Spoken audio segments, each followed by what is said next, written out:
నమస్తే, నేను రోజా. మానవ చరిత్రలో మరుగున పడిన చీకటి కోణాలను ఆవిష్కరించే విజ్ఞాన వేదిక మిస్టరీస్ హిస్టరీస్.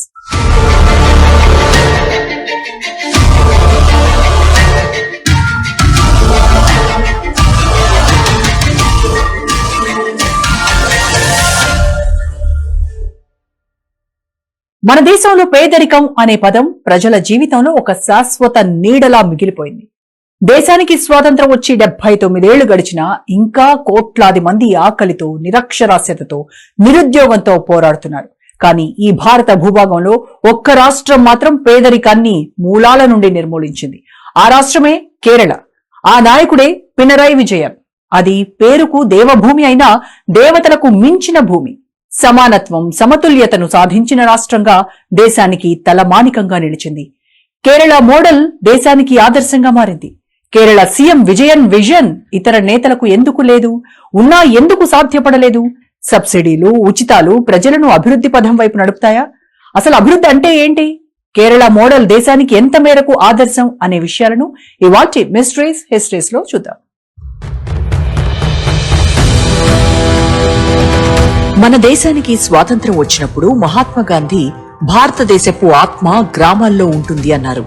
కానీ ఆ గ్రామాల ఆత్మ పేదరికంతో, ఆకలితో, అజ్ఞానంతో నిండిపోయింది.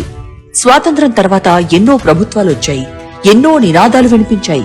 గరీబీ హఠావో, సబ్కా సాత్ సబ్కా వికాస్, ఇండియా షైనింగ్.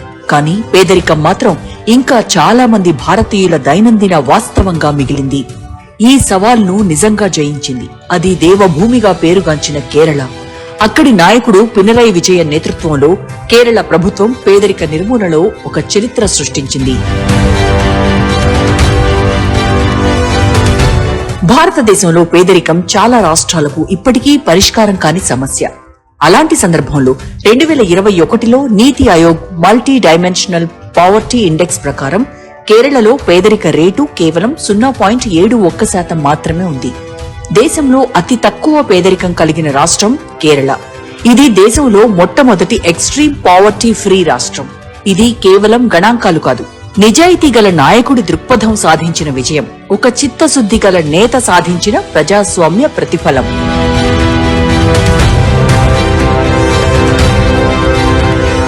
మన దేశంలో పేదరికం సగటు రేటు 14.96% కాగా బీహార్లో 23.9%, జార్ఖండ్లో 18%, ఉత్తరప్రదేశ్లో 11.5% ఉంది. అయితే కేరళలో మాత్రం ఇది శూన్యానికి సమీపం.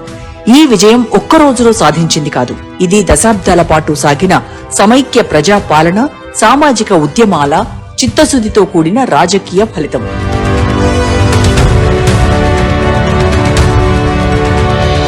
Pinarayi Vijayan communist party of India నాయకుడు, ఎల్డీఎఫ్ చైర్మన్, కేరళకు 2 సార్లు ముఖ్యమంత్రిగా సేవలందించిన వ్యక్తి. 1977 తర్వాత ఎవరూ వరుసగా 2 సార్లు ఈ రాష్ట్రాన్ని పాలించలేకపోయినా విజయన్ ఈ మైలురాయిని అందుకున్నారు. 2016 మే 25న 12వ ముఖ్యమంత్రిగా బాధ్యతలు చేపట్టిన ఆయన 2018 ప్రళయాలు, కోవిడ్ మహమ్మారి వంటి సంక్షోభాల నుంచి ప్రజల మన్ననలు పొందాడు. ఆ కష్టకాలంలో ప్రభుత్వ నిర్ణయాలు ప్రజలను కాపాడాయి. అందుకే 2021లో ప్రజలు మళ్లీ ఆయనను విశ్వసించారు. విజయన్ ప్రభుత్వం రెండోసారి గెలిచింది. కేరళ మోడల్లో ప్రధాన బలం విద్య.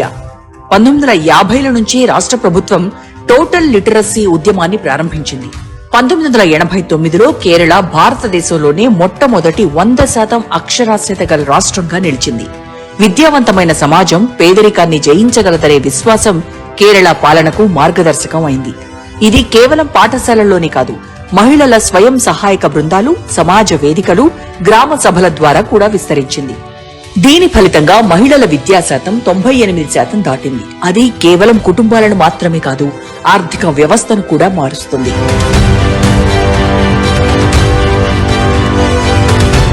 కేరళ మోడల్లో రెండో బలం ఆరోగ్య వ్యవస్థ.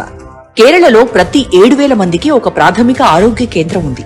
ప్రతి గ్రామానికి వైద్య సౌకర్యం చేరుకోవడం ప్రభుత్వ బాధ్యతగా మారింది. కోవిడ్ మహమ్మారి సమయంలో ప్రపంచం మొత్తం ఆశ్చర్యపోయేలా కేరళ ట్రేస్, టెస్ట్, ట్రీట్ విధానం ద్వారా మరణాల రేటును నియంత్రించింది.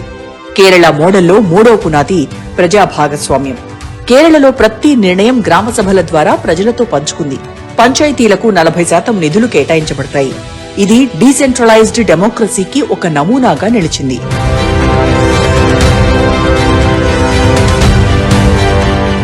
పశ్చిమ బెంగాల్లో కమ్యూనిస్టులు 34 ఏళ్లు నిరంతరంగా పాలించారు. కానీ చివరికి వ్యవసాయ పారిశ్రామిక స్తబ్దత వల్ల ఓడిపోయారు.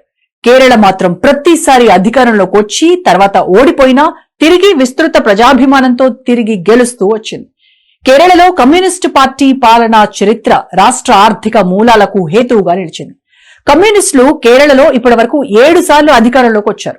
మొత్తం మీద సుమారు 29 సంవత్సరాలకు పైగా కేరళను కమ్యూనిస్టులు పాలించారు. ప్రస్తుతం పినరాయి విజయన్ నేతృత్వంలో కమ్యూనిస్టు పార్టీ ప్రభుత్వం కొనసాగుతోంది. ఇది భారతదేశ ప్రజాస్వామ్య చరిత్రలో అత్యంత స్థిరమైన వామపక్ష పాలనగా గుర్తింపు పొందింది. కేరళ సీఎం విజయన్ పాలన అంటే కేవలం అధికారం కాదు, భవిష్యత్తును చూడగలిగే విజన్తో కూడిన బాధ్యత. 2016లో ముఖ్యమంత్రిగా బాధ్యతలు స్వీకరించిన పినరాయి విజయన్ పాలన అంటే కేవలం అడ్మినిస్ట్రేషన్ కాదని స్పష్టంగా చెప్పారు. అది ఒక సామాజిక దిశ. విజయన్ విజన్ 3 మూల స్తంభాలపై నిలిచింది: సమానత్వం, సామాజిక న్యాయం, సస్టైనబుల్ అభివృద్ధి. ఆయన మాటల్లో అభివృద్ధి అంటే పెద్ద పెద్ద భవనాలు కట్టడం కాదు, ప్రతి కుటుంబం గౌరవప్రదంగా బతకడం. ఈ ఆలోచనతో ఆయన ప్రభుత్వం ఎక్స్ట్రీమ్ పావర్టీ ఎరాడికేషన్ ప్రాజెక్ట్ ఈపీఈపీ ప్రారంభించింది. 64,000 అత్యంత పేద కుటుంబాలను గుర్తించి వారికి ఆహారం, నివాసం, విద్య, ఆరోగ్యం, ఉపాధి ఈ 5 రంగాల్లో పూర్తి సహాయం అందించింది. దీని ఫలితంగా 4 సంవత్సరాల్లో 96% కుటుంబాలు పేదరికం నుంచి బయటపడ్డాయి. ముఖ్యమంత్రి నియోజకవర్గం ధర్మాదం దేశంలోనే మొట్టమొదటి పేదరిక రహిత నియోజకవర్గంగా నిలిచింది. మన దేశంలో మీసాలు తిప్పే నాయకులకు, చరిత్రల గురించి మాట్లాడే నాయకులకు, విజన్ గల నాయకులమని చెప్పుకునే పబ్బం గడుపుకునే నేతలకు, చిత్తశుద్ధి లేని ప్రజాప్రతినిధులకు విజయం ఒక సూటి ప్రశ్న. మీకు చేతనైతే చేసి చూపించండి. పేదరికాన్ని ఇంకా ఎన్నాళ్లు మీ విజయాలకు సాధనాలుగా, ఆయుధంగా వాడుకుంటారు? పేదరిక నిర్మూలనలో కేరళకు నిజమైన బలం మహిళలే. 1998లో ప్రారంభమైన కుటుంబశ్రీ మిషన్ ఇప్పటికీ 4.5 మిలియన్ మహిళలను ఆర్థిక స్వావలంబన వైపు నడిపించింది. ఈ స్వయం సహాయక సమూహాలు కేవలం లాభాపేక్ష వ్యాపారాలు కాదు. వీటి వల్ల సమాజంలో స్త్రీకి గౌరవం, స్వతంత్రత, నిర్ణయాధికారం పెరిగింది. మహిళలు చిన్న వ్యాపారాలు, కర్షక సమూహాలు, సేవా రంగాల్లో ముందుకు రావడంతో కేరళలో ఆర్థిక చలనం విస్తరించింది. పినరాయి విజయన్ మాటల్లో స్త్రీ శక్తి కేరళ ఆర్థిక వ్యవస్థ ఇంజన్.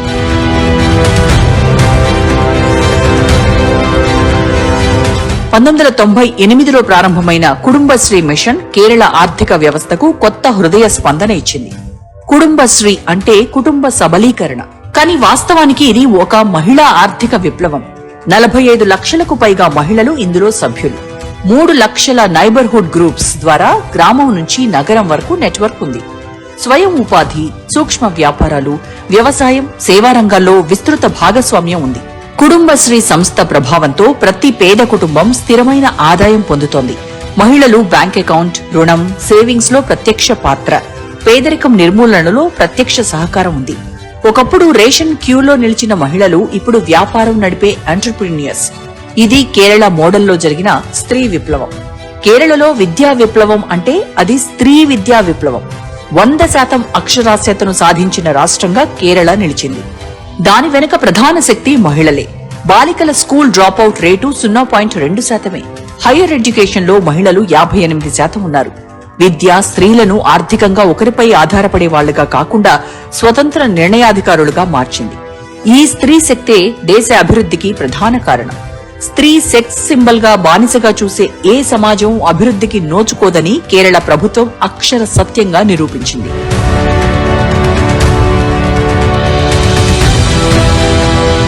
భారతదేశంలో ఎక్కువ రాష్ట్రాల్లో మహిళలు ఇంకా విద్య, ఉద్యోగం, ఆర్థిక స్వాతంత్ర్యంలో వెనకబడి ఉన్నప్పటికీ కేరళ మాత్రం ఈ దృశ్యాన్ని పూర్తిగా మార్చింది.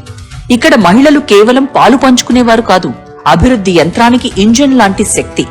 కేరళ మోడల్లో మహిళల భాగస్వామ్యం ఒక సామాజిక ఉద్యమం. అది కేవలం లింగ సమానత్వం కాదు, ఆర్థిక ప్రజాస్వామ్యం. కేరళ రాష్ట్రం సాధించిన అభివృద్ధి, విద్య, ఆరోగ్యం, సామాజిక సమానత్వం, వీటిలో ప్రతి రంగంలో మహిళల పాత్ర అప్రతిహతం. 1957లో కమ్యూనిస్టు ప్రభుత్వం ఏర్పడిన తర్వాత అభివృద్ధి ప్రజల చేతుల్లో ఉండాలి అనే సిద్ధాంతం వచ్చింది.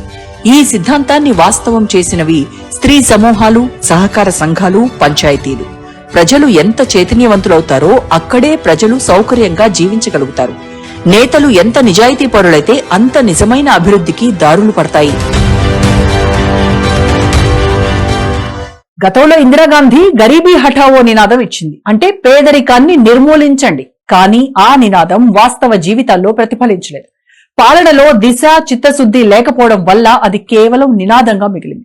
అంతేకాదు, ఒక లక్ష్యం లేని జ్ఞాపకంగా మిగిలింది. ప్రస్తుతం ప్రచార సాధనాల్లో ఎన్డీఏ ప్రభుత్వం ఊకదంపుడు ప్రసంగాలు తప్ప దేశానికి చేసింది ఏంటి అని సామాన్య ప్రజలు చర్చించుకునే దశకు చేరుకున్నారు. ప్రధాని మోదీ దేశానికి చేసింది ఏమీ లేదని కేరళ రాష్ట్రం నిరూపించినట్టయింది. కానీ కేరళలో పినరయ్ విజయన్ ఆ కలను నిజం చేశారు. ఆయన పేదరికాన్ని కేవలం తగ్గించలేదు, అంతం చేశారు. మరి దీన్ని ఎలా అర్థం చేసుకుంటుంది నేటి దేశ రాజకీయం? 1971లో ఇందిరాగాంధీ గరీబీ హఠావో నినాదం ఇచ్చినప్పుడు దేశ ప్రజల్లో ఆశ జ్వాలలు రగిలాయి. కానీ అది నినాదంగా మాత్రమే నిలిచింది. కారణం, పేదరిక నిర్మూలనను ప్రభుత్వం ఒక వెల్ఫేర్ స్కీమ్ గా మాత్రమే చూసింది. పేదరిక మూల కారణాలైన అసమానత, విద్యా లోపం, సామాజిక వివక్ష, భూమి పంపిణీ లోపం వీటిని ఎవ్వరూ తాకలేదు. కేరళ మాత్రం ఈ మూల కారణాలనే ఎదుర్కొంది. ఆ రాష్ట్రంలో భూమి సంస్కరణలు, విద్యా వ్యాప్తి, మహిళా సాధికారత, ప్రజా భాగస్వామ్యం సమానంగా సాగాయి. అందుకే కేరళలో పేదరికం నిజంగా క్షీణించింది. ఇది ఒక పొలిటికల్ స్లోగన్ కాకుండా ఒక మానవీయ చింతనగా మారింది.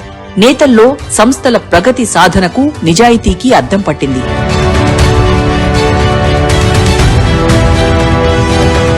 దేశ రాజకీయ వ్యవస్థలో చిత్తశుద్ధి అనే పదం ప్రచారాల్లో వినిపిస్తుందే కానీ పాలనలో కనిపించదు. పాలకులు పేదరికాన్ని ఒక ఎన్నికల ఆయుధంగా ఉపయోగిస్తున్నారు. ఎన్నికల సమయంలో సబ్సిడీలు, ఉచిత పథకాలు ప్రకటించి తర్వాత పేదల సమస్యలపై మౌనం పాటిస్తున్నారు. దీని ఫలితంగా పేదరికం తగ్గినా సమాజంలో అసమానత పెరిగింది. 2018 ఆక్స్ఫామ్ రిపోర్టు ప్రకారం భారతదేశ సంపదలో 73% సంపద ధనవంతుల చేతుల్లో ఉంది. ఇది పేదరిక నిర్మూలన కాదు, ఇది అసమానతల నూతన రూపం. అదే రాజరిక వ్యవస్థ, అదే అరాచక పాలన విధానాలు, ప్రజాస్వామ్య పాలన పేరుకే తప్ప పాలనలో మచ్చుకు కూడా కనిపించని దుస్థితి.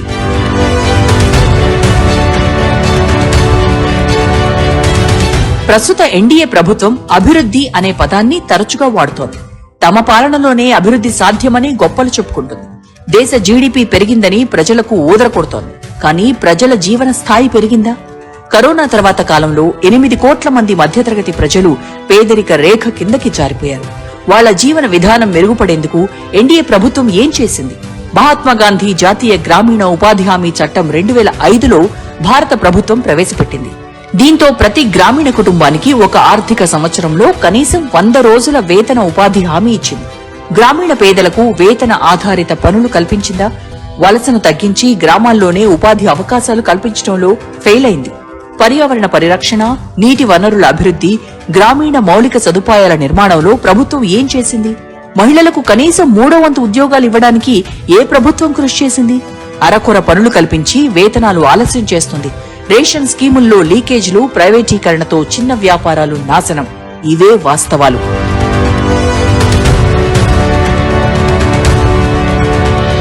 అభివృద్ధికి అర్థం కేవలం హైవేలు, బుల్లెట్ ట్రైన్లు, ఎయిర్పోర్టులు కాదని కేరళ విజయన్ ప్రభుత్వం నిరూపించింది. అభివృద్ధి అంటే పేదల జీవితాలు మెరుగుపడటం.